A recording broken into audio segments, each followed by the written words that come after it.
Friends, ఇప్పుడే అందిన వార్త. ఇరాన్ ప్రపంచ దేశాలకు గుడ్ న్యూస్. సంచలన ప్రకటన. ట్రంప్ షాక్ అంటూ లేటెస్ట్ అప్డేట్ ఇది రావడం జరిగిందండి. చివరికి చూడండి, అర్థమవుతుంది. మరోసారి ఛానల్ వస్తే తప్పకుండా సబ్స్క్రైబ్ చేసుకొని చూస్తున్నారు కదా, లైక్ మర్చిపోతున్నారు. లైక్ అయితే వెళ్ళిపోదామండి.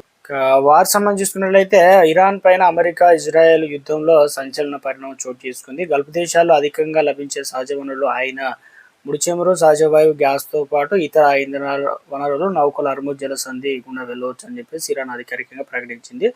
సో ఎందుకంటే శనివారం ట్రంప్ తన ట్రూత్ సోషల్ వేదిక ప్రకటన చేస్తూ ఇరాన్ 48 గంటల హర్ముజ్ జలసంధిని పూర్తిగా ఎలాంటి ఎదిరింపులు లేకుండా తెరవాలి, లేదంటే ఇరాన్ అణు కేంద్రాలు ఒక్కొక్కటిగా ధ్వంసం చేస్తాం, పెద్దదానితో మొదలుపెట్టి గట్టిగా ముగిస్తామని హెచ్చరించారు. అదేవిధంగా ఈ వ్యాఖ్యలు అంతర్జాతీయంగా తీవ్ర చర్చలకు దారితీశాయి.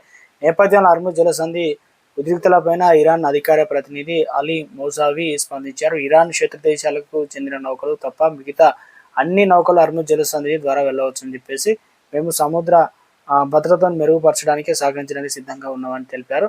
ఈ ప్రకటనతో ఇరాన్ ప్రత్యక్షంగా అమెరికా దాని మిత్ర దేశాలు లక్ష్యంగా చేసుకుంటున్నట్లు స్పష్టం చేశారు. సో అంటే ఇటు ఇజ్రాయెల్ అంటే అమెరికా నౌకలు తప్ప మిగతా నౌకలు ఫ్రీగా వెళ్ళవచ్చు. ఇటీవల కాలంలో వెళ్లకుండా టోల్ ఫీజు వసూలు చేయడం, అదేవిధంగా ఇప్పుడు భారతదేశానికి సంబంధించి కొన్ని ఎల్పిజి నౌకలు రావాల్సి అయితే ఉండే 2 వచ్చాయి. ఇక మిగతాయి కూడా 22 వరకు అయితే ఉన్నాయి. వాటి కూడా ఊరుట అనమాట, అవి కూడా రావడానికి సిద్ధంగా అయితే ఉన్నట్టే.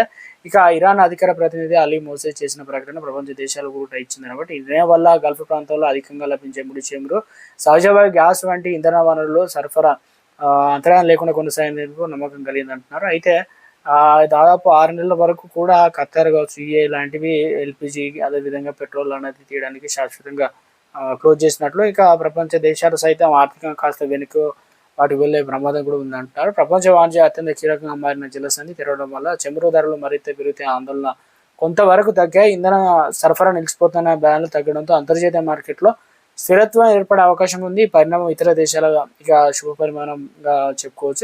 ఇక ఎందుకంటే భారతదేశం ఇతర రాష్ట్రాలకు కూడా అని చెప్పేసి అప్డేట్స్ అయితే ఇవ్వడం జరిగింది.